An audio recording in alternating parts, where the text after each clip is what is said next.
ह्या सोलापूर शहरामध्ये सोलापूर महापौर निवडीवरून भाजपमधील द्वेषी लोकांनी मराठा समाजावर राजकीय अन्याय तिथे केलेला आहे। जिल्ह्याचे पालकमंत्री जयकुमार गोरे, आमदार देवेंद्र कोटे, शहर अध्यक्ष रोहिणी तडवलकर व भाजपमधील प्रमुख लोकांनी मराठा समाजावर तिथं राजकीय अन्याय करून समाजावर मोठा अन्याय त्यांनी केलेला आहे। 1993 नंतर गेल्या 32 वर्ष झालं मराठा समाजाला तिथं कोणत्याच राजकीय पक्षाने महापौरची संधी दिली नाही। 1993 नंतर लिंगायत समाज, पद्मशाली समाज, ब्राह्मण समाज सर्व जातीला सर्व राजकीय पक्षांनी तिथं महापौर करून संधी दिलेली आहे। गेल्या महापौर निवडून आज 28 दिवस झालेले। 28 दिवस झालं मराठा क्रांती मोर्चाच्या वतीने आम्ही इथं सोलापूर शहरात 1 महिन्यापासून तिथं आंदोलन करत आहे। आम्ही आमच्या रक्ताने मुख्यमंत्री देवेंद्र फडणवीस यांना रक्ताने पत्र लिहिलेलं आहे, मुंडन आंदोलन केलं, मूक आंदोलन तिथं केलेलं आहे।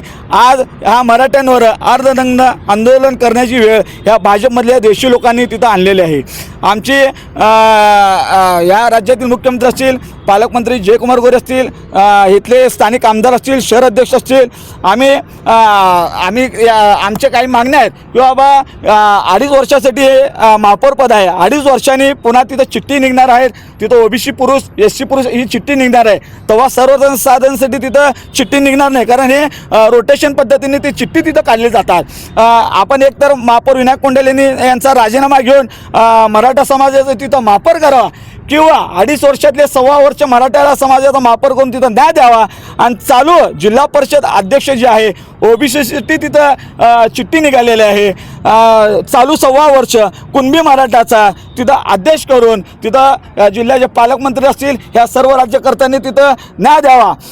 या भाजपच्या प्रमुख लोकांनी जर मराठा समाजाला न्याय देण्याची भूमिका घेतली तर सोलापूर शहरात सगळ्यात मोठा सत्कार जिल्ह्याचे पालकमंत्री जयकुमार गोरे, आमदार देवेंद्र कोटे, स्थानिक आमदार विजय देशमुख असतील, सुभाष देशमुख असतील, कल्याण शेट्टी असतील, शहर अध्यक्ष असतील, यांचा मोठा सत्कार आम्ही करू। मराठा समाजाला न्याय दिलाय की साहेब, उपमहापौर केलंय साहेब? आमची मागणी महापौरची आहे, उपमहापौर नाही। पद्मशाली समाजाला तुम्ही उपमहापौर द्या, त्यांना उपमहापौर देऊन तिथं न्याय द्यावा। आमची 1993 नंतर गेल्या 32 वर्षापासून कोणत्याच राष्ट्रीय पक्षांनी तिथं महापौरची संधी दिलेली नाही। यंदा सर्वसाधारणसाठी जागा असताना ओबीसीचा महापौर करून समाजावर मोठा अन्याय ह्या राजकीय पक्षांनी केलेला आहे। आता शक्य आहे का ते? कारण आता राजीनामध्ये अविश्वास आला, आम्ही मार्ग काढले ना। चालू 1.25 वर्ष जिल्हा परिषदचा अध्यक्ष जे आहे कुणबी मराठाचा करावा आणि विनायक कोंडेल यांचा जर तुम्हाला राजीनामा घेता येत नसेल तर